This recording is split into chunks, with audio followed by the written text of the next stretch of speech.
So welcome everybody to the Perpetual Productivity Masterclass. Today I hope to share a mix of content and information for you, as well as some exercises for you to do and things to think about.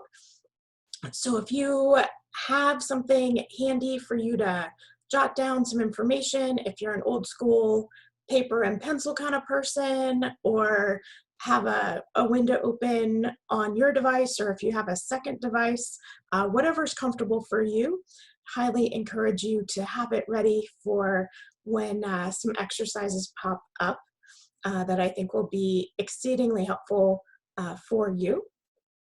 And for those of you who don't really know me or haven't really met me yet, I am Sue Priver. I'm a world record holding powerlifter. I deadlift 190 kilo or 418 pounds. And that has been part of my journey into coaching.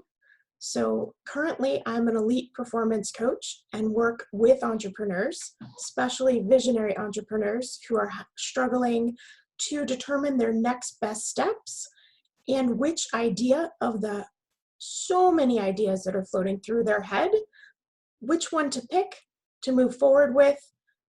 My area of expertise is setting up systems and strategies, and then supporting the entrepreneur so that these ideas actually come to fruition for both their business and for their life. So some of my clients have gotten some really spectacular results. So the longer that I work with them, obviously the longer that I'm able to see their transformation. And in general, as I said, most of them are visionaries who constantly have lots of ideas floating through their head. That doesn't change because that's in their nature, but they gain the confidence to pick what makes sense to go next. So when they open up their office or start their day, whatever we're doing in these times, they know what to work on and what steps are the best next steps at all times. So that's huge confidence booster and takes them from overwhelm into a really strong state of clarity. And another important thing that a lot of my clients have gotten is a strong sense of how to use their calendar as a time budget. We'll get into that a little bit later in our time management section of productivity. So those are a couple things that a lot of my clients have gained and transformed as they work with me. So I just want to give you an overview of today's masterclass and how I see productivity and what areas we're going to focus on. So starting with energy management, it's how you eat, sleep, and move. And it's energy for your physical body, your mental, your emotional, and your spiritual self. Then we're going to talk about goal setting and focus. Because if you don't have direction, you don't know where you're going to go. The next part is time management, as I mentioned before, and I see time management as your calendar is your time budget. Next, we're going to talk about daily habits and routines, and then move into mental strength. And then an area, I'm still formulating the title, but to me it makes the most sense as do versus delegate or delete. Then we're going to take everything to the next level and talk about what it means to know thyself. And each of these areas gets that next level of customization and personalization when it is implemented specifically for you. So energy management. A lot of people really have questions about diet in general. What do you eat? What are the best things to eat? Because eating, sleeping, moving, and recovery are the four major areas of energy management. And I truly believe that there is no one universal diet that is the best for everybody's body. I do believe that there is an optimum eating for your body. And so some of it has to do with your natural inclination in your biology, how you came into this world. And there's some universal pieces that really support everybody, meaning reduced processed food, reduced simple sugars, more whole foods, more vegetables, and other things that you can recognize as food and your grandparents would recognize as a food product, and also things that don't have a shelf life of forever, like a Twinkie. So, to me, that's something that helps, that's trial and error and adjusting based on who you are, what your life is right now, what your goals are right now as well. And it can need to be adapted over time to suit who you are at this time and what your goals are and what you have available to you as resources. For sleeping, it's also based on who you are and how your body responds. So most people, around 8 hours a night is optimal. Some people, a nap in the afternoon is ideal. People like me and the way my body responds, a nap is the worst thing ever. So for me, just to push through, get through that day, maybe go to sleep a little early that night, so much better than doing a nap at that time. And moving. So we do combinations of aerobic exercise, which is just moving and getting the heart rate up, as well as weight training, picking up things, and we're all inclined to do different combinations of these things. And it's really important to keep the body moving. That's our natural state. We're not meant to be sitting all the time. So even if you just do something like this, and we're gonna do this together, is just raise your hands up in the air and then down to your sides.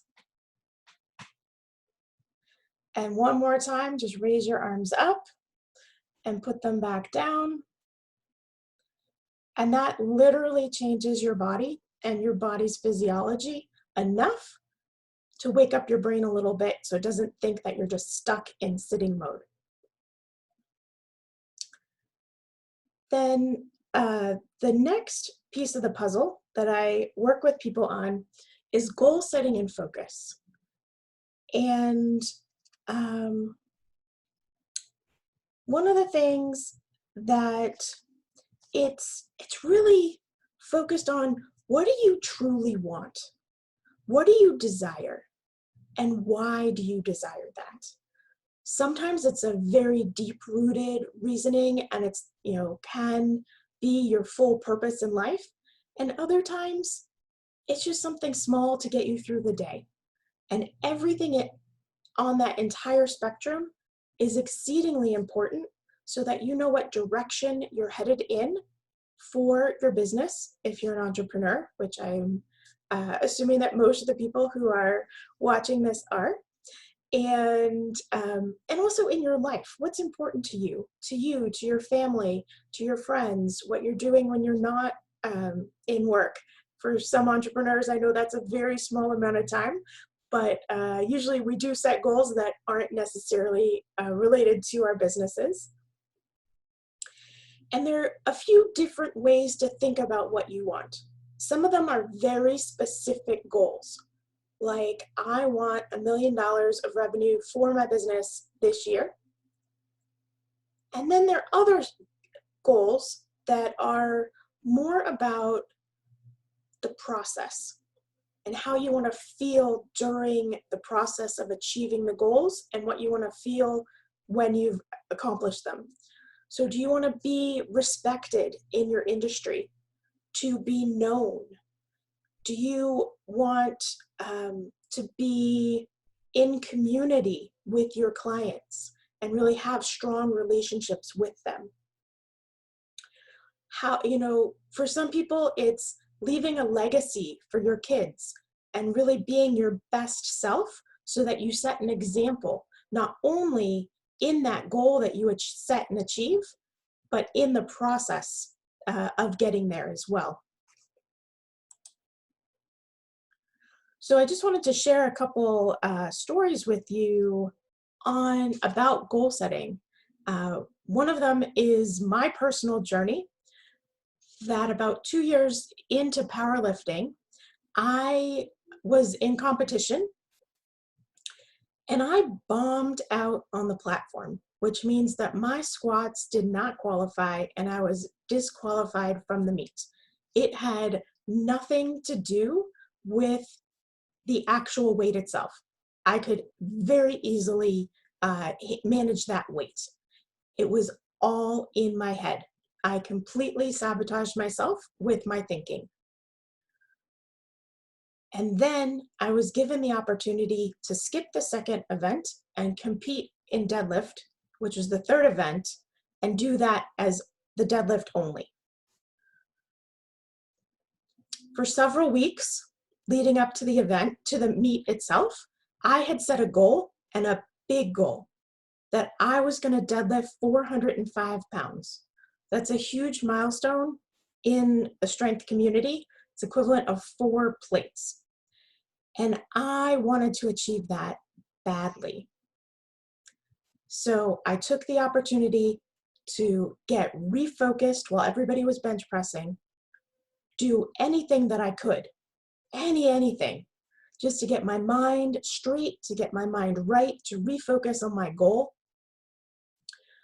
take the platform and be successful. And I was. And on that day, I vowed never to let my mental strength or anything that was under my control stop me from achieving my goals in powerlifting. And then in the future, took that philosophy and moved that forward into my life and my business as well. So the other really strong thing that I know that purpose helps you get through for your goals is one of my clients really had difficulty picking up the phone and making cold calls. Just something he dreaded and just was not easy for him, was something he procrastinated on all the time. So I asked him, what's important to you? Why are you doing this? Why are you in business? And he said, my kids. My kids are important to me. So I said, you must have a photo of them somewhere in your desk area, your office area. He said, yes. And I said, move them so that you can see them when you're on the phone. And every time you're about to make a cold call, look at your kids, remember that how important they are to you, and that will make the call a little bit easier. So now that you're thinking about goals and goal setting and your focus, I want to give you a little exercise to do. So if you won the lottery and you had unlimited resources, what are 10 things that you would purchase? And I'm going to give you a little bit of time to really come up with 10 things that you're interested in purchasing with those unlimited funds.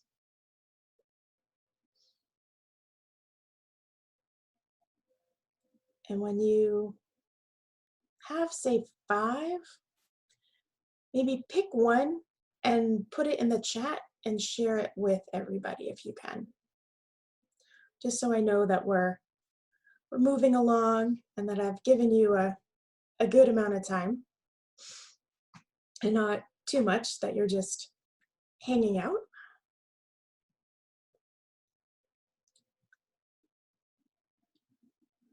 Can be anything that you want.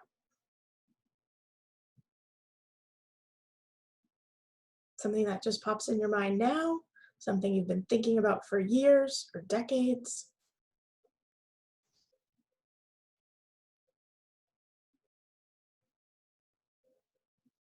And it doesn't have to be a thing. It can be a service. It can be something you would do. Um, Anything that would support you in what you want to be doing. Um,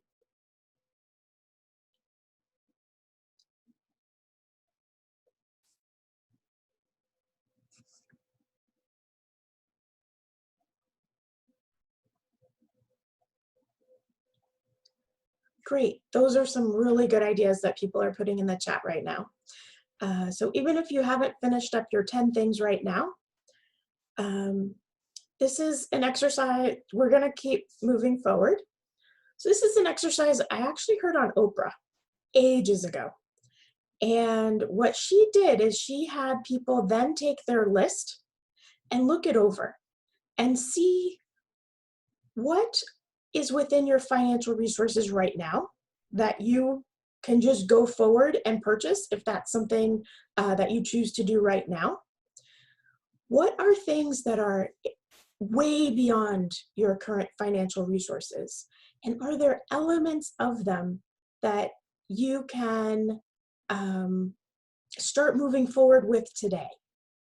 So the last time I did this list, it's been a little while, should probably revisit that. I wanted to purchase a Victorian house with all the turrets and the front porch and just fireplaces and all the trim and all the detail and all the nice hardwood floors on the inside. And at the time, that was way beyond my financial resources in the Boston area. So then I was thinking about what's the feel of that? And can I make my home, current home, into more of the feel that I get in a Victorian? And decided to purchase some accessories for my home that would make my living room feel more like a Victorian home and that I would want to have someday. And so, and the other piece is trips. You know, are there luxury vacations that right now might not be in the time or the money, the financial budget right now? Are there pieces of that or planning that you can do or a date that you can set in the future to really set that as a goal and an intention to save resources towards? So think about it that way. Why is it on your list?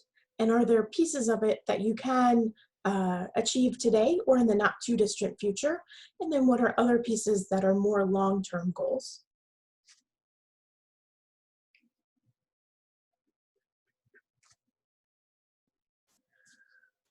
So time management oftentimes trips people up with figuring out how to fit the important things in while getting other things done as well. And when your energy management is on point and your time management links together, you'll have much more of your day in flow.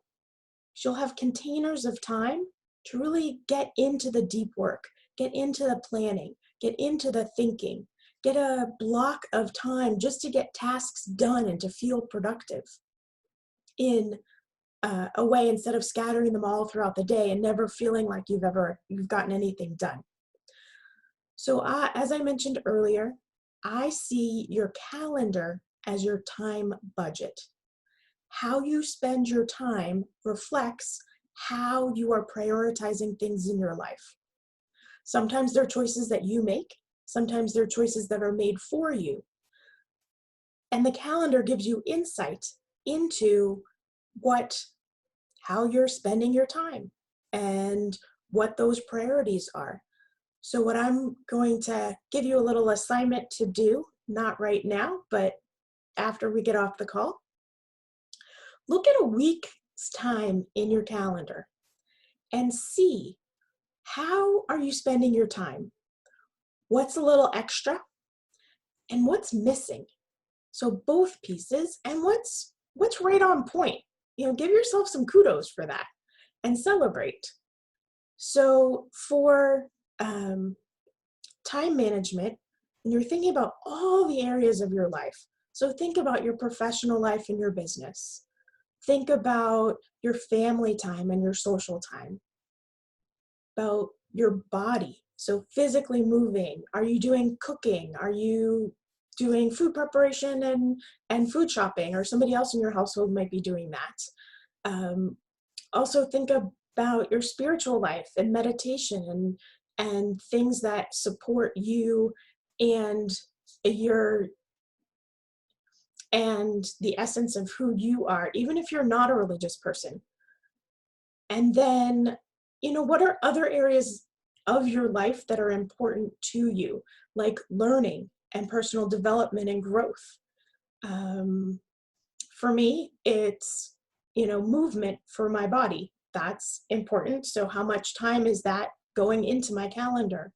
What are the pieces in my calendar that never get canceled, only get rescheduled?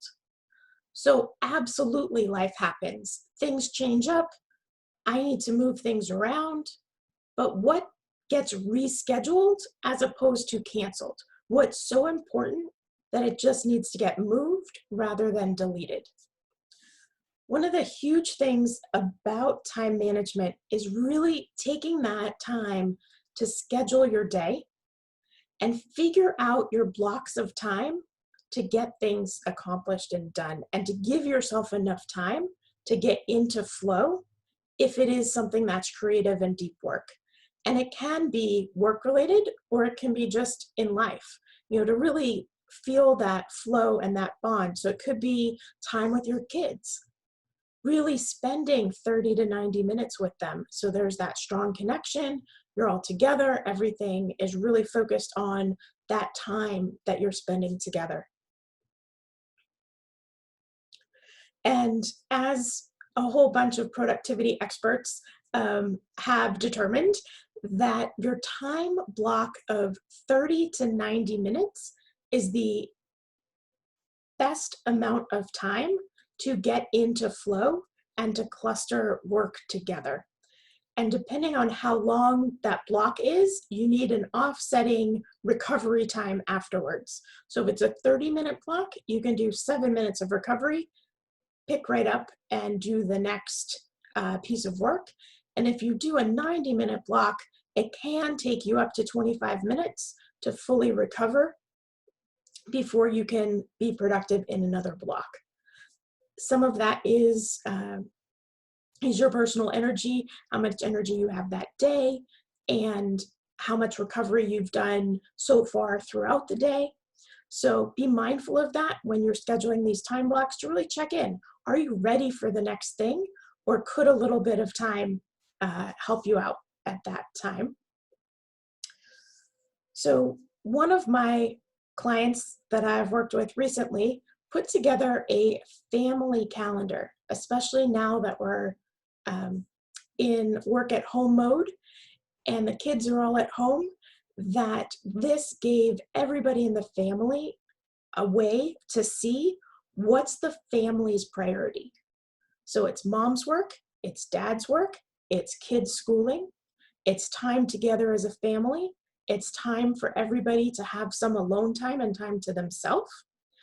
And then they break it all down so you can see every day how the flow of the day is to fit the family's priorities.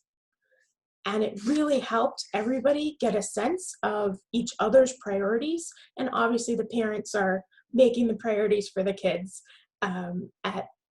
for this particular family and the age and stage that the kids are in. But this way, everybody in the family knows the schedule, they know what the priorities are, and can be mindful and helpful of each time, and to know who's doing what and what the priorities are of the family. The next piece is daily habits and routines.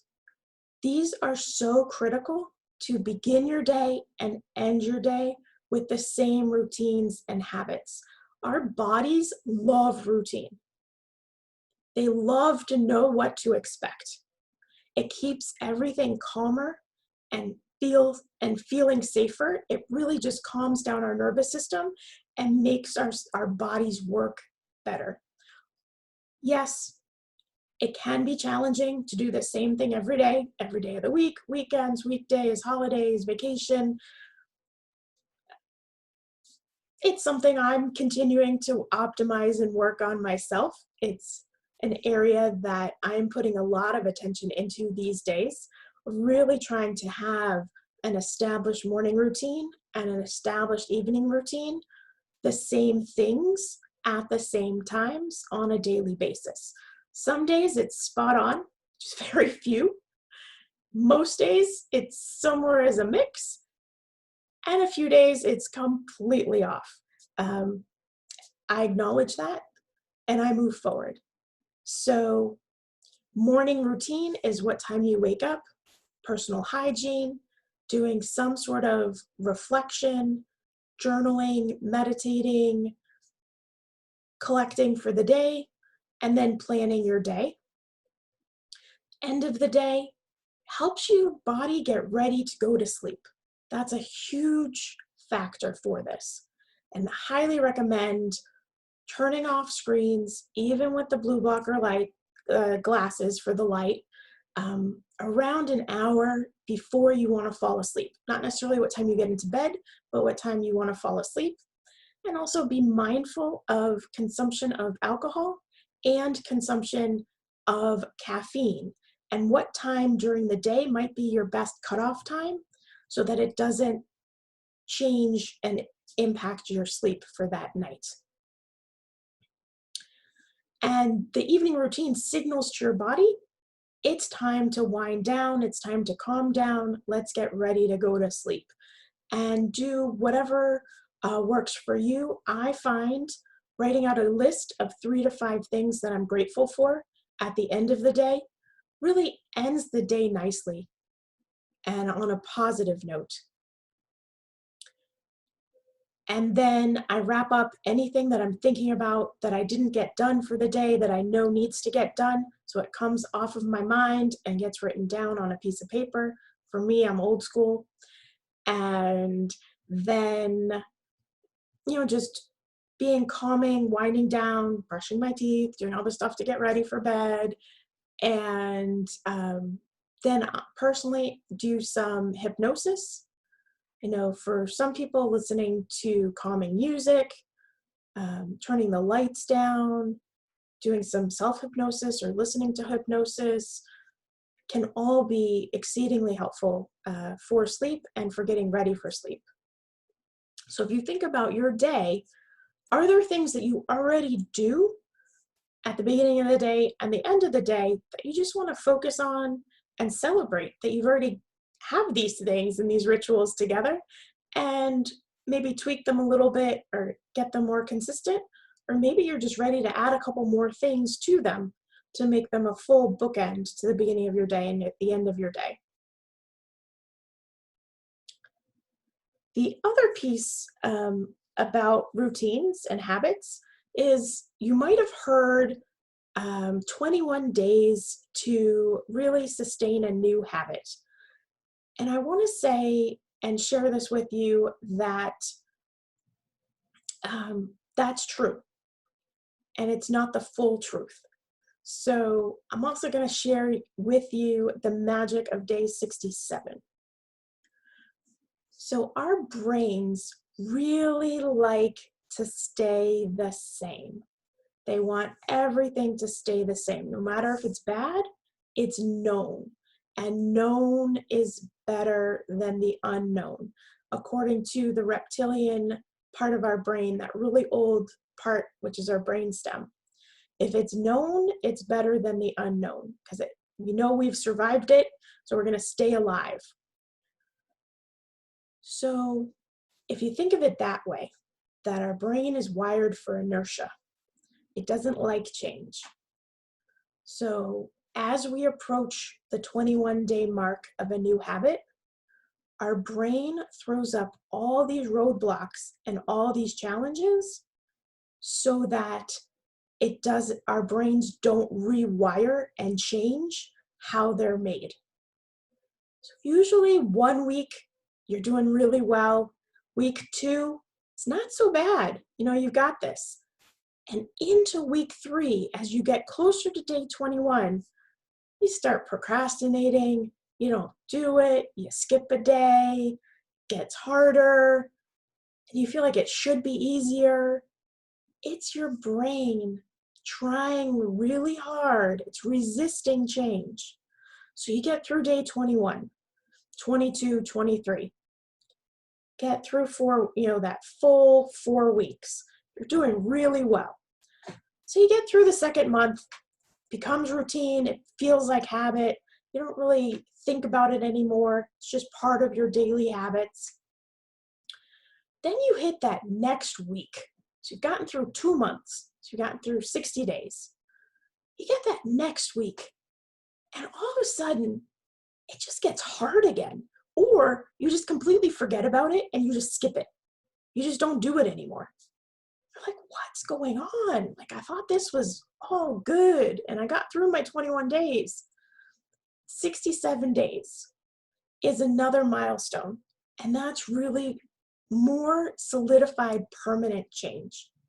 So when you get through a habit, through that 67th day, that's really when it solidifies and changes your neural pathways in your brain. And it becomes more of a established habit and pattern that if at some point in time you stop doing, it's so much easier to get that habit back because it had a solid base established already. These are for positive habits as well as negative habits. So that's why a lot of our habits that we've had for more than 67 days can be more challenging to change. If they're new habits, less than 21 days, and then just less than 67 days, it's easier to switch them up. So one of my clients that I've been working with really wanted to establish a meditation habit, but felt that it felt really restrictive and didn't feel right. So I talked with her, and she decided that setting aside quiet time in the morning was the best thing for her. 15 minutes. She could journal. She could read something inspiring. She could do traditional meditation. She could do any other form of meditation. Anything that felt right at that time, as long as she spent that 15 minutes by herself, not with her family or with her spouse, and just took that to start her day in a calming way. And that has made a big difference. So it doesn't feel restrictive and tight and uncomfortable. She can choose from a whole menu of things that feel right and feel good for her. And one thing I want to ask you all is, when you have daily habits and routines, some of the things are really restorative for you, and it's downtime. Part of energy management, part of daily habits, is really to think about what are the things that you like to do that recharge you and re-energize you. And I want you to start writing a list. So what are some of the things that you're doing today or this week that really support you and help you and nourish you? It could be eating high quality food, can be doing some meditation, can be going out into nature or just getting out of your house. If that's available to you in your area right now, I will put that as a caveat. And could be lots of different things. For some people, it's getting a massage or acupuncture, doing some healing for yourself, some meditation, listening to some restorative music like crystal bowls or something that's calming. So take some moments right now to write down what are things that you're doing now And what are things you've done in the past that you'd be interested in doing again, that for some reason you just aren't doing right now? Because it's so important, especially whenever you're under stress, to remember to schedule time and to take the time to rejuvenate, to recover, and to refresh. The more you do so throughout a given day, the less you need full time off to truly recover if you're zero and your energy banks are completely empty.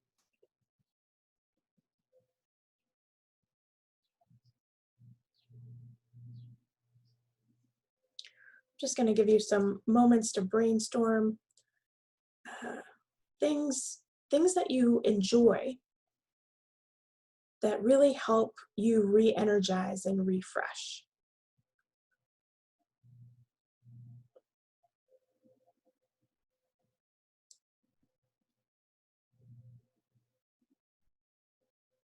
And you can revisit this list as you do things, add it to the list, as you come across things or hear and see what other people are doing. Test out some things, see if you like them. If you don't do them again. If you love it, add it into your daily habits if that's possible. The next area that I want to share with you is all about mental strength. For me, this was huge, especially as an athlete, and then able to take that and move it into the rest of my life, so in business and in life. For me, it's all about grit and resiliency. Some of it has to do with my focus. So what's my purpose? What's my intention? As well as having a win-win attitude. There is enough of everything out there, obviously to a certain extent, that we can share in the win.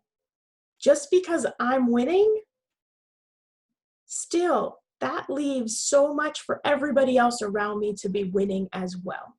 So when I start talking with someone, I figure out, how does this win for me? What's the game that I want to play to win? And the people with me, are they playing the same game with the same rules and the same desired outcome? Or is it something totally different for them?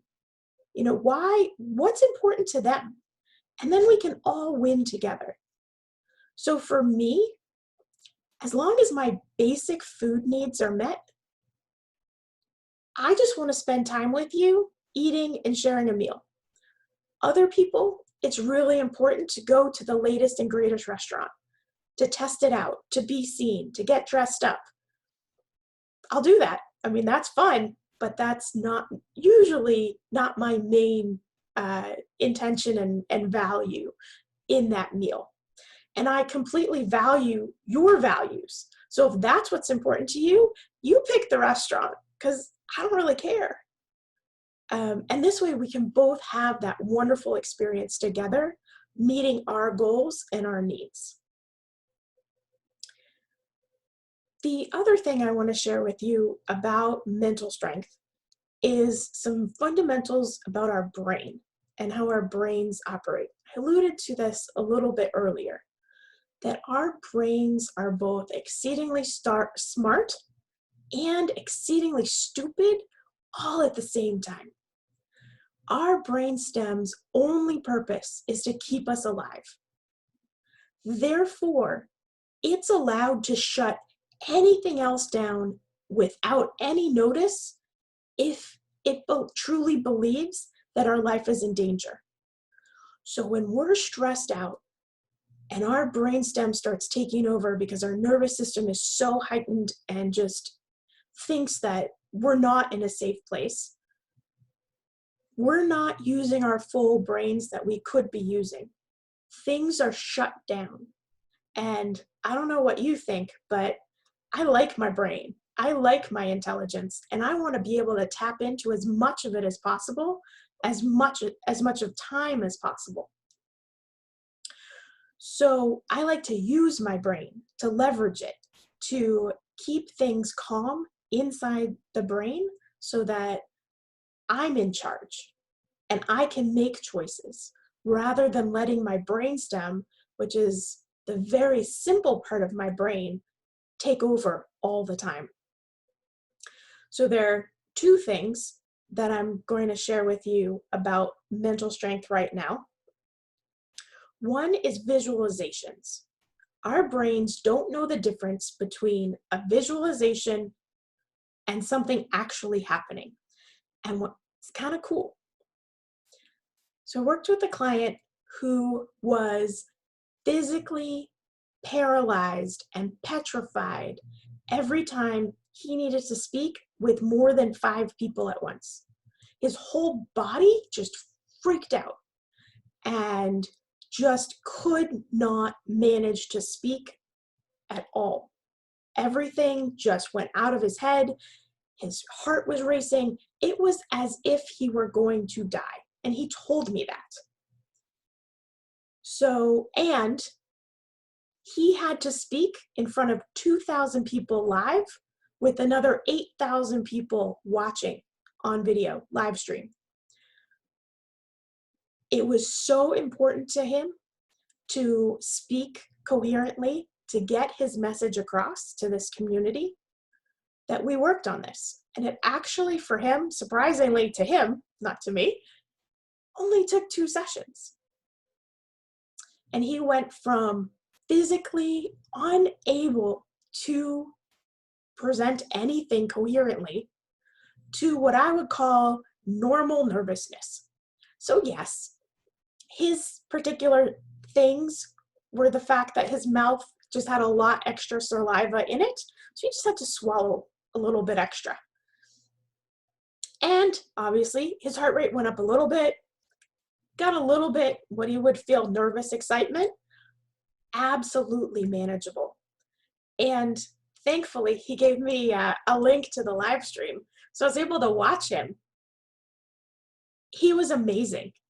He gave about a 15-minute talk, which for him was something that he couldn't even have imagined a week before, and was able to use visualizations that we did together and practice them leading up to the talk so that he could calm his body down to go from this absolute total panic into what I call normal nervousness and excitement, and was highly successful and was so happy that he could share this message with his community. And I want to lay down a challenge for everybody here. Our brains trip up whenever we hear the word no or the contraction of not. And obviously different languages, this is done differently, but in essence in English, it's the can't, won't, shouldn't, not, no. And we come to a stop when we hear that word, and we don't process the rest of the sentence and information at that same high level. Sometimes we ignore it completely, other times we just don't really pay that much attention to it.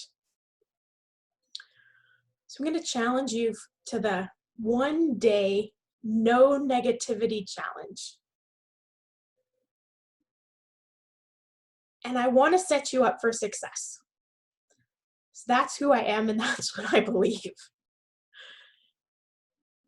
It will be exceedingly hard to go an entire day without using not, can't, won't, shouldn't, no. This challenge is for awareness. What are you saying? In what context? And can you choose other words instead at that time? Such as beginning your sentence with actually instead of saying no. You can say yes and add additional information. You can close your mouth for some moments while you think before anything comes out. And I will add this caveat. If for some reason your life is truly in danger, or you need to set boundaries for your safety, ditch the challenge, do what you need to do to take care of yourself, and decide if you're going to restart the challenge or just come back to it on another day. So, absolutely, these words are powerful and are needed in certain circumstances. So, as I said, if you're in the middle of the challenge and this is something that's important for you, for your safety, for boundary setting, ditch the challenge, say yeah, no, scream it, yell it, whatever you need to do, and restart at a totally different time. It's fascinating how much of our language we are not conscious of using. So when you start paying attention to the words that you use and start hearing the no and the not and the can't and the won't, then you take some time to rethink. How do I want to be portrayed, and do I want people to hear me? And they'll hear you and process your message much better without those words.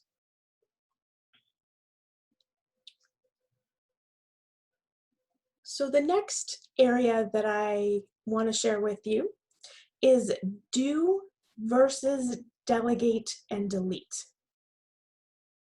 So what actions in your business, in your professional life, in your personal life are so important for you personally to do?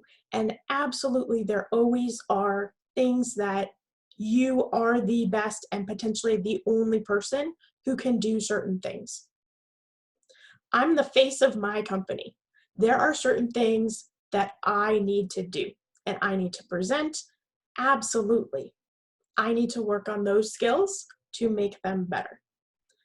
There are other things that I don't need to do and I can delegate them, or I can decide they're no longer important and I delete them.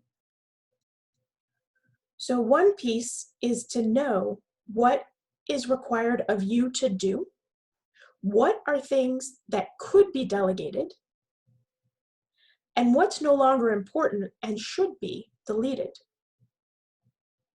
And when you delegate, this is the huge thing, is what is the essence of what needs to get done? What is the goal? What is the purpose of that task? So if somebody does things with a little bit different detail or a little bit different process than you would have done, are they still effective? And have they still reached that goal and accomplished whatever it is that you ask them to do? Something that's interesting to think about, and I'm going to have you jot down some ideas on this as well. One of my mentors calls this cake versus cringe. So the things that are cake in your life are the things that you are really good at and you love to do. At the opposite end of the spectrum are the cringe things.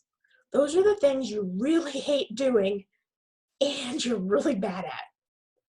There's lots of stuff in between the cake and the cringe, but think about both ends of the spectrum.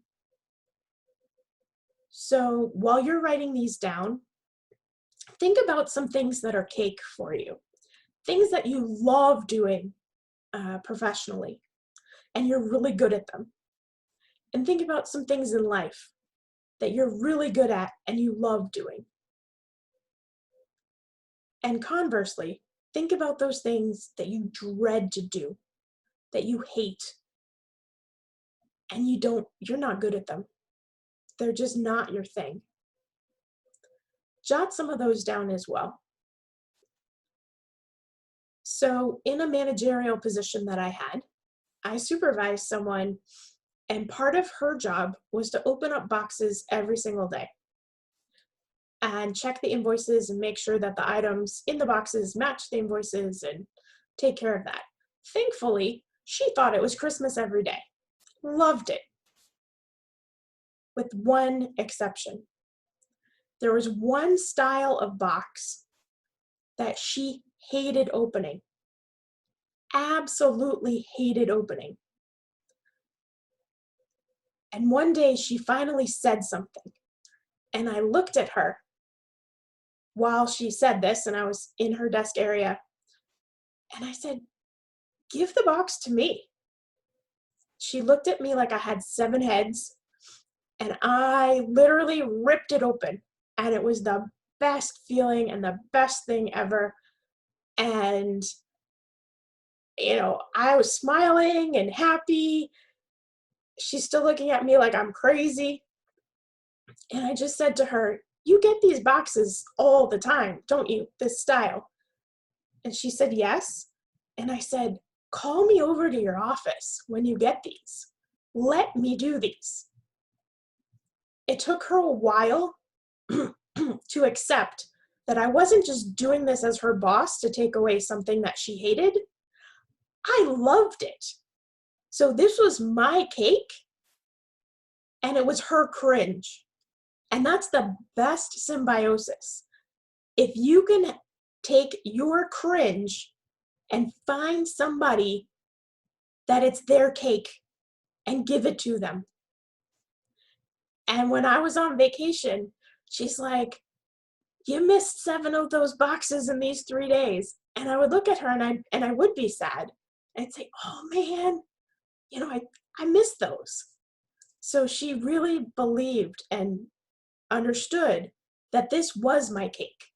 So for all your cringeworthy things, they are truly somebody else's cake. And keep that in mind. And we're going to go a little bit over the top of the hour now, and just wanted to talk with you about taking all of these areas up to the next level and customizing everything for you. Some of these things for your body, some of these things for your personality, and sometimes it has to do with that particular day. And really tuning into what serves you best. And so it's really knowing your natural rhythms and needs, knowing what stresses you extra. How can you give yourself some extra recovery time? What are your gifts, skills, and talents? Those become your competitive advantage. Use them.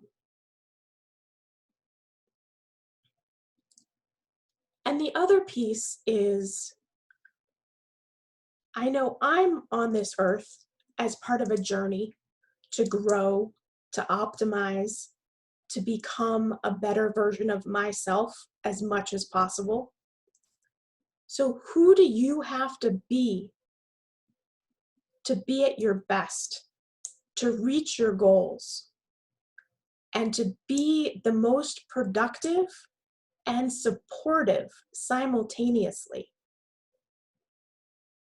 For me, that means you're in the flow as much as possible, contributing to society, utilizing your gifts, skills, and talents in the best possible way, having the biggest impact, both now and into the future. And really knowing why you're here, what your purpose is, which is a combination of using your gifts, skills, and talents in a certain direction for a certain purpose, and having the biggest impact that you possibly can, and being your best self as much as you can. Obviously, we're humans, not little perfect entities. Have some good days, have some bad days. We learn, we grow, we change, and we do our best with the resources that are available to us at any given time. And so just to recap a little bit about the different areas of productivity, and they're all exceedingly important so that we utilize our gifts, skills, and talents to the best, we support ourselves, and are moving in the direction of having as big an impact on the world in a positive way as we can. So we talked about energy management, talked about goal setting and focus, time management, daily habits and routines, mental strength, do versus delegate and delete, and then taking everything to the next level about knowing thyself. And what I do want to do right now is, if you are interested in working with me moving forward in any of these areas, I would love to offer you a free Be Unbeatable strategy session. Value obviously is priceless working with me one-on-one, but monetarily is $495. So for today, want to give this to you free. If you're here live, then I will put the link in the chat in just a second. And if you're watching this on recording, if this is still an offer that I'm making available to you, then I will have a link on the replay page as well. So in one of our Be Unbeatable strategy sessions, what we're going to do is really create a crystal clear vision for your ultimate success in business and in life. We're going to uncover your hidden blind spots that may be sabotaging your ability to be at your best when it matters the most. You're going to leave the session renewed, re-energized, and inspired to smash your goals and enjoy a great life. So let me take a second right now and grab that link for you.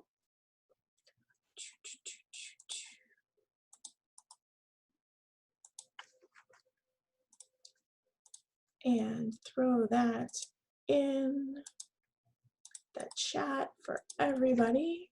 It's a little bit long, but if you click on it, it takes you right into a browser, and that is directly into my schedule. So that is scheduling a 60-minute one-on-one strategy session with me. I have opened up my calendar to even more times than I normally do over the next week, feeling really generous about this and want to help as many people as possible. If you're interested and it makes sense to work together after this session, we'll talk about that. And if it doesn't, then I know that this session will provide a lot of value for you, a ton of clarity, especially if you're in overwhelm right now in your business or life, whichever is pressing you right now. I know a lot of people that I've been speaking with lately just need to get back to business basics. So we talk about what I consider the 3 areas of business basics are: who are your customers? Are they the same people that they used to be, or has that shifted in the last 2 months? What problems do they have now that are truly pressing? And how do you solve those problems? So are these things the same as what they were a few months ago, or have these things changed and that you need to pivot with your company at the same time? So if these are questions that you're having right now, absolutely sign up for the free strategy session, the Be Unbeatable strategy session, because I truly want to help you gain some more clarity while you're potentially right now in a time that's kind of crazy and might be a little bit overwhelming. So thank you everybody who's on the call and everybody who is watching this on replay. I would love to hear from you either in the chat right now or afterwards. What's one golden nugget that you've taken away today that you are going to use moving forward so that it really has provided some positive impact on your life? And if anybody has any questions, feel free to unmute yourself and or put it in the chat. And if it is in the chat, what I'll do is read it, and you can maintain your anonymity if that's important to you. And we can just move forward from there. Just want to give you that opportunity and also respect everybody's time, so that when you can leave without feeling like you've missed some essential content.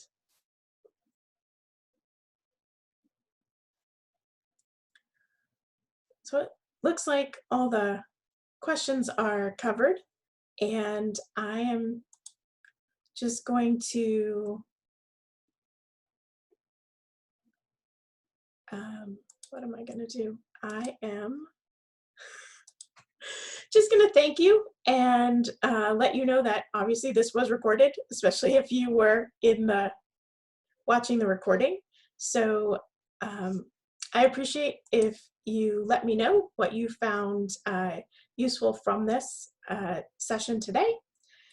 And as I said, feel free to pop into my calendar and select a time for your free Be Unbeatable strategy session, or contact me in any way that you would like, and we can continue moving forward together.